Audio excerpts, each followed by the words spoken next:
بسم اللہ الرحمن الرحیم۔ شروع کرتا ہوں اللہ کے پاک نام سے جو بہت بڑا مہربان نہایت رحم والا ہے۔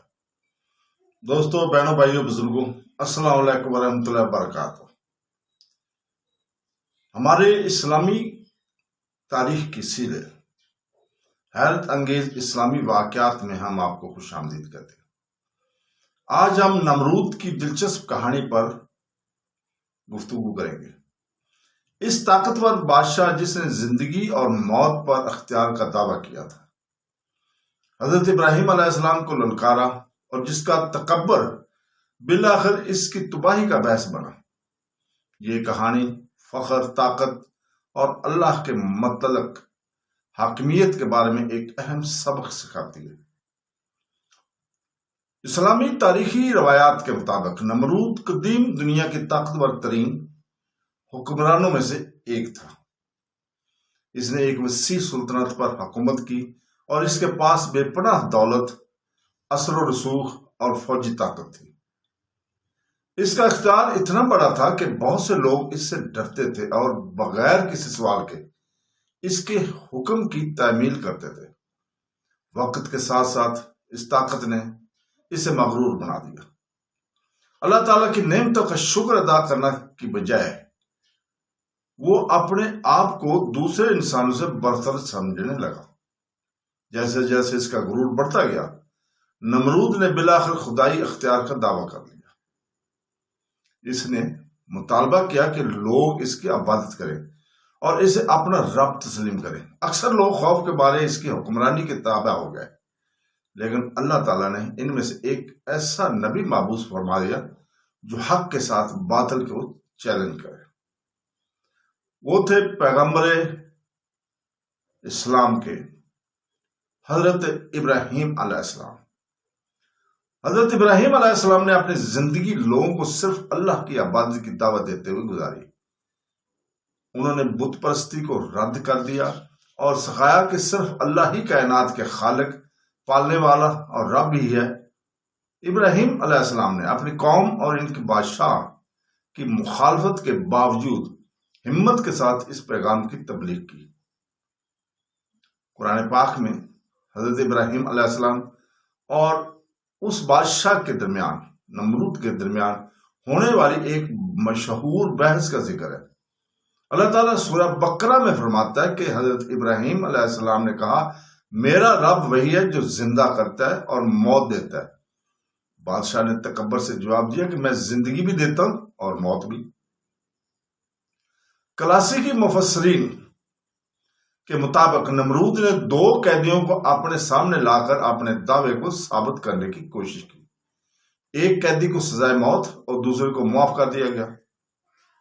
نمرود نے ایک قیدی کو پھانسی کا حکم دیا اور دوسرے کو رہا کر دیا۔ اس کے بعد اس نے دعویٰ کیا کہ ایک زندگی کو چھوڑ کر دوسری کو ختم کر کے اس نے زندگی اور موت دینے کی طاقت کا مظاہرہ کیا ہے۔ اس طرح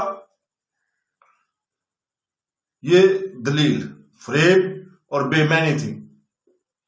حضرت ابراہیم علیہ السلام سمجھ گیا کہ نمرود اصل مسئلہ سے گریز کر رہا ہے۔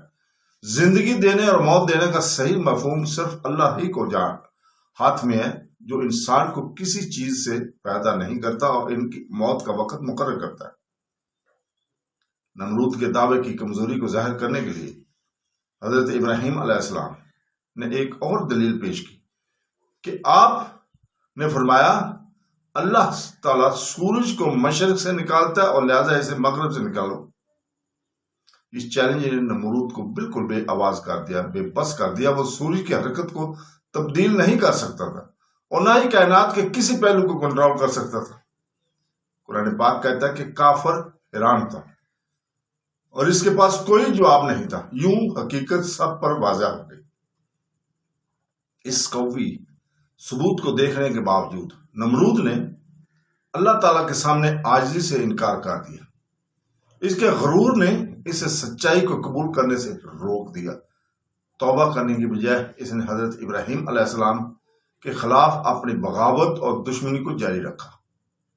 اسلامی تاریخی روایات میں بتایا گیا کہ بعد میں نمرود نے ایک بڑی فوج تیار کی۔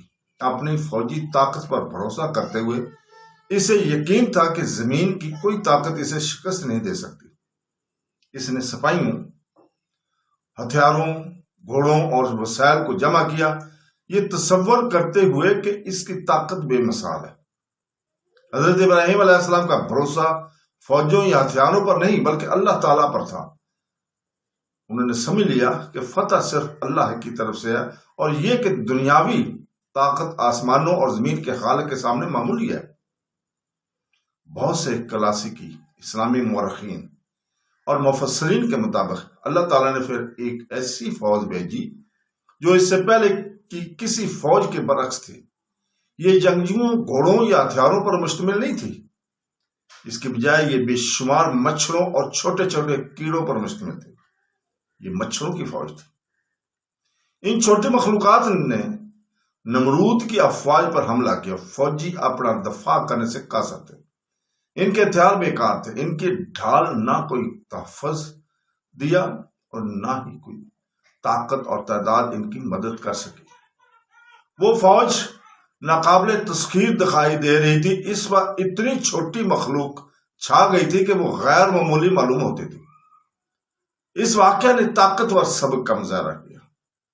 اللہ تعالیٰ کو ظالموں کو شکست دینے کے لیے وسیع لشکروں کی ضرورت نہیں ہے، وہ اپنی چھوٹی سے چھوٹی مخلوقات کے ذریعے اپنی مرضی پوری کر سکتا ہے۔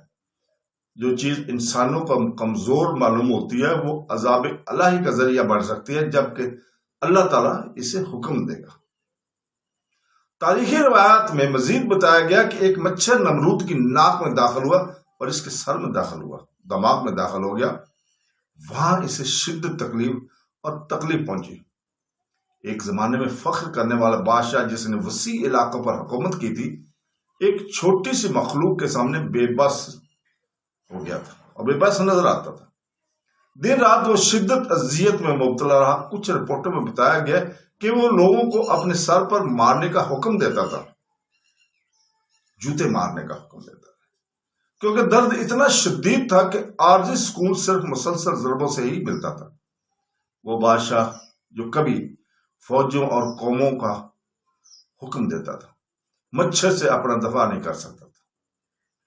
برسوں اس نے یہ ذلت برداشت کی، اس کی دولت اسے بچا نہ سکی، اس کا تخت اسے نہ بچا سکا، اس کے سپاہی، مشیر اور طبیب اسے نہ بچا سکے۔ وہ شخص جس نے زندگی اور موت پر اختیار کا دعویٰ کیا تھا، اس نے دریافت کیا کہ وہ ایک چھوٹے سے کیڑے پر بھی طاقت نہیں رکھتا۔ آخرکار ان تاریخی واقعات کے مطابق نمرود کی موت غم اور ذلت میں ہوئی۔ اس کی کہانی آنے والے نسلوں کے لیے ایک انتباہ بن گئی۔ اپنے آپ کو خدا تصور کرنے والے حکمران کو اللہ تعالیٰ کی بنائی ہوئی سب سے چھوٹی مخلوق میں سے ایک نے تباہ کر کے رکھ دیا۔ نمرود کی کہانی سبق لازوال ہے۔ اس کی کہانی کا سبق لازوال ہے۔ غرور اور تکبر لوگوں کو سچائی سے دور کر سکتا ہے۔ دولت، اختیار اور دنیاوی کامیابی اکثر آزادی کا بھرم پیدا کرتی ہے، لیکن ہر انسان ہر لمحہ اللہ پر منحصر رہتا ہے۔ دوسری طرف حضرت ابراہیم علیہ السلام نے اللہ تعالیٰ پر کامل بھروسے کا مظاہرہ کیا۔ ان کے پاس کوئی دنیاوی بادشاہت نہیں تھی اور انہوں نے نہ ہی کسی طاقتور فوج کی کمانڈ کی تھی، پھر بھی اس کے ایمان نے اسے فتح بخشی، اور ان کا پیغام آج بھی دنیا بھر کے اربوں لوگوں کو متاثر کرتا ہے۔ قرآن پاک بار بار ہمیں سکھاتا ہے کہ حقیقی عزت اللہ تعالیٰ کے ہے، آگے سر تسلیم خم کرنے والوں کے ہی ہے۔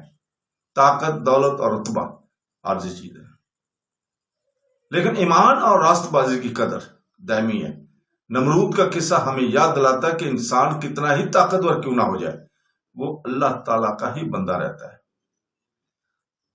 تو پیارے ناظرین، زوال نمرود سکھاتا ہے کہ تکبر تباہی کی طرف لے جاتا ہے، جبکہ عاجزی کامیابی کی طرف لے جاتی ہے۔ اللہ جسے چاہے بلند کر سکتا ہے اور جسے چاہے گرا سکتا ہے۔ اس لیے مومنوں کو ہمیشہ اپنے خالق کا شکر گزار، عاجزی اور فرمانبردار رہنا چاہیے۔ اللہ تعالیٰ ہمیں غرور سے بچائے، ہمارے ایمان کو مضبوط کرے اور ہمیں حضرت ابراہیم علیہ السلام کی سیرت پر چلنے کی توفیق عطا فرمائے، آمین۔ تو دوستو، بہنوں بھائیوں، دیکھنے کے لیے، سننے کے لیے آپ کا شکریہ۔ اگلی قسط میں ہم اسلامی تاریخ سے متاثر کن کہانیوں اور اسباق کو تلاش کرتے رہیں گے۔ تب تک آپ سے اجازت چاہتے ہیں، اگلی قسط تک اللہ حافظ۔